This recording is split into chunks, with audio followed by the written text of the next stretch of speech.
주님의 이름으로 은혜와 평강을 기원합니다. 사무엘하 13장 성경 칼럼. 요절 15절, 39절. 제목 아픈 손가락. 여러 자식 중에 병이 있거나 경제적으로 힘든 안타까운 자녀를 아픈 손가락이라고 표현합니다. 부모의 애틋한 마음을 자녀가 알아주면 다행이지만 반항한다면 여러 문제가 발생합니다.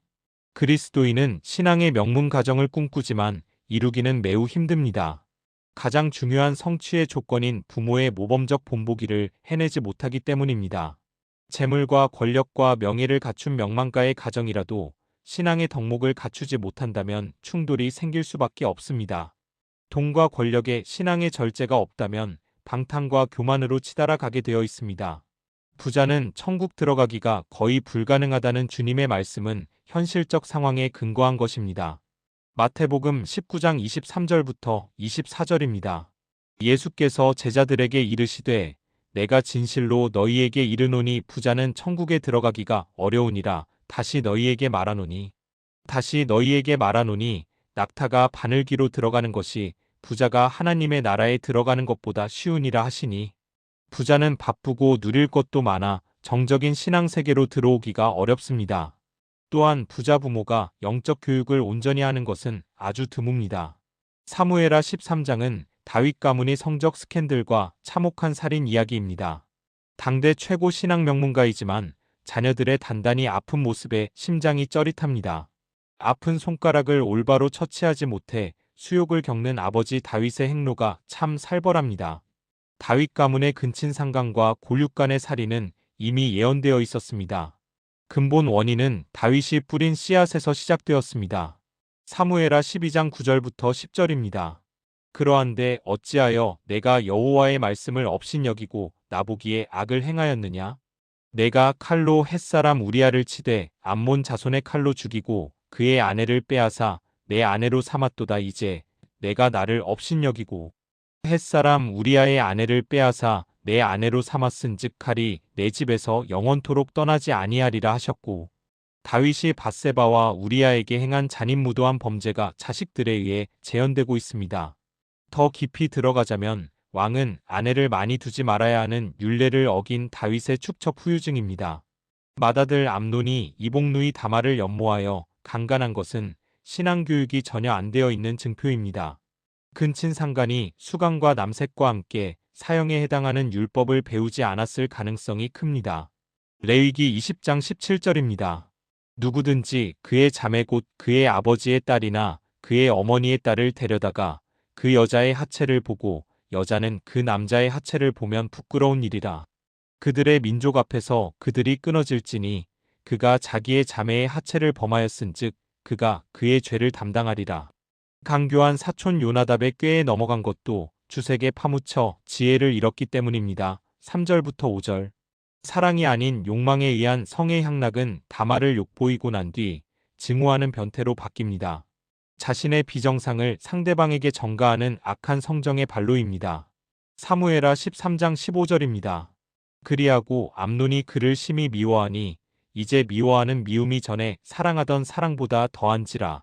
암논이 그에게 이르되 일어나 가라 하니 결국 다말의 오빠인 압살롬에 의해 살해된 암논의 처참함은 다윗이 초기 대응을 잘못했기 때문입니다.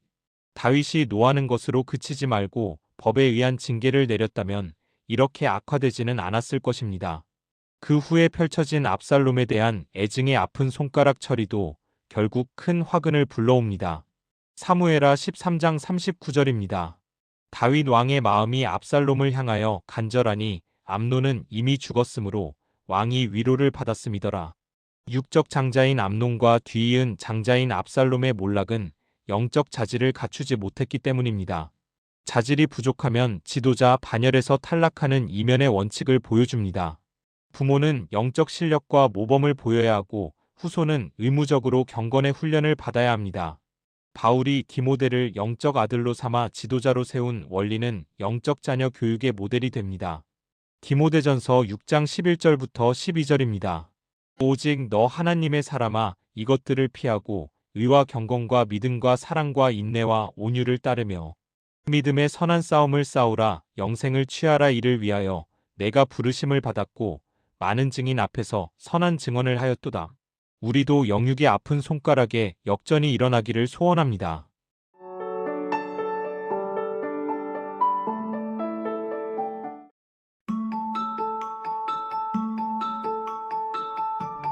주님의 이름으로 은혜와 평강을 기원합니다. 사무엘하 14장 성경 칼럼. 요절 20절, 33절. 제목 사랑과 공의의 교집합. 하나님께서 인간을 대하시는 대표적 성품은 공의와 사랑입니다. 사랑에 대하여는 너무나 익숙합니다. 요한일서 4장 16절입니다. 하나님이 우리를 사랑하시는 사랑을 우리가 알고 믿었노니 하나님은 사랑이시라. 사랑 안에 거하는 자는 하나님 안에 거하고 하나님도 그의 안에 거하시느니라. 공의는 넓게 보면 사랑 안에 있고 구약에 주로 실행되었기에 사랑보다 멀리 있는 느낌입니다. 공의가 없는 사랑은 무질서하고 혼란을 부르는 부작용이 있습니다. 반대로 사랑이 없는 공의는 정죄가 판치고 교만해지는 패단이 있습니다. 하나님의 사람은 사랑과 공의의 균형을 잡고 사역할 때 훌륭한 지도자로 사용됩니다. 다윗이 사무엘하 10장까지 사랑과 공의의 지도자로서 상승기를 이루고 빛났습니다. 하나님의 뜻인 공의를 인간의 생각보다 우선하여 순종한 그의 몸부림은 멋지고 아름다웠습니다. 그러나 다윗은 11장부터 방심하여 범죄를 저질렀고 예전의 예민함을 잃어버리며 추락합니다. 안 드는 칼을 든 요리사처럼 결정적일 때 사랑과 공의를 행하는 실력이 사라졌습니다.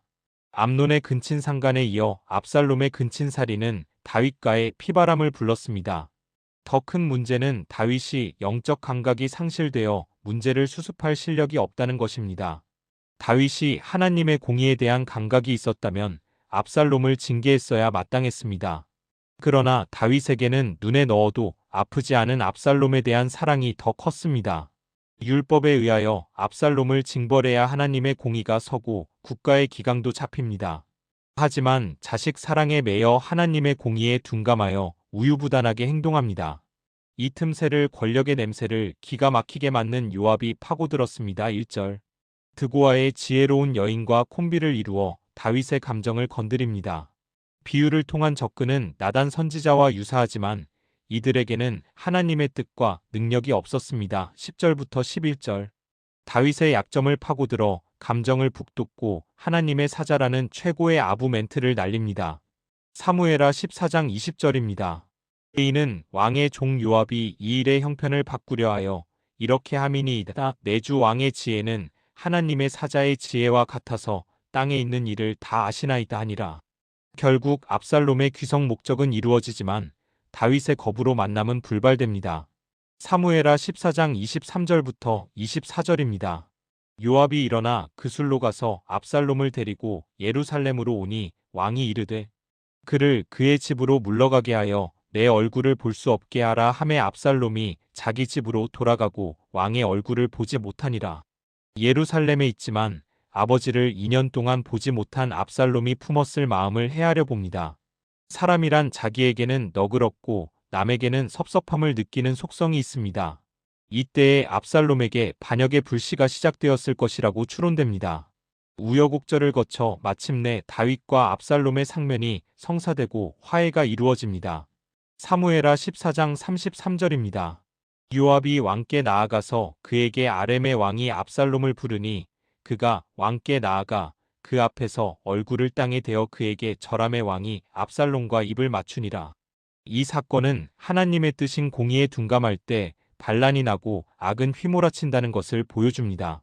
현대 교회가 죄에 대한 공의의 권징이 사라져 거룩을 지키는 장치를 잃은 것은 큰 손해를 본 것입니다. 잠재적 후계자인 압살롬의 부상은 인간적 왕을 요구하는 세태와 짝을 이룹니다. 25절부터 26절. 압살롬은 큰 키와 아름다운 머리칼을 선물로 받아 인간에게 인기가 있었습니다. 하지만 공의에는 담을 쌓았고 그의 강점인 머리칼은 도리어 사형도구가 되어버립니다. 사무엘하 18장 9절입니다. 압살롬이 다윗의 부하들과 마주치니라. 압살롬이 노새를 탔는데 그 노새가 큰 상수리나무 번성한 가지 아래로 지날 때에 압살롬의 머리가 그 상수리나무에 걸림에 그가 공중에 달리고 그가 탔던 노새는 그 땅과 공중 사이로 빠져나간지라. 그리스도인은 하늘의 선물인 은사와 소유를 하나님의 사역을 위해 사용해야 합니다. 사리 사욕을 위해 쓴다면 선물이 저주로 바뀐다는 것이 너무 놀랍습니다. 사랑과 공의의 교집합을 훈련받아 하나님께서 주신 선물을 잘 사용해야 하겠습니다. 야고보서 1장 17절입니다. 온갖 좋은 은사와 온전한 선물이 다 위로부터 빛들의 아버지께로부터 내려오나니 그는 변함도 없으시고 회전하는 그림자도 없으시니라. 아멘.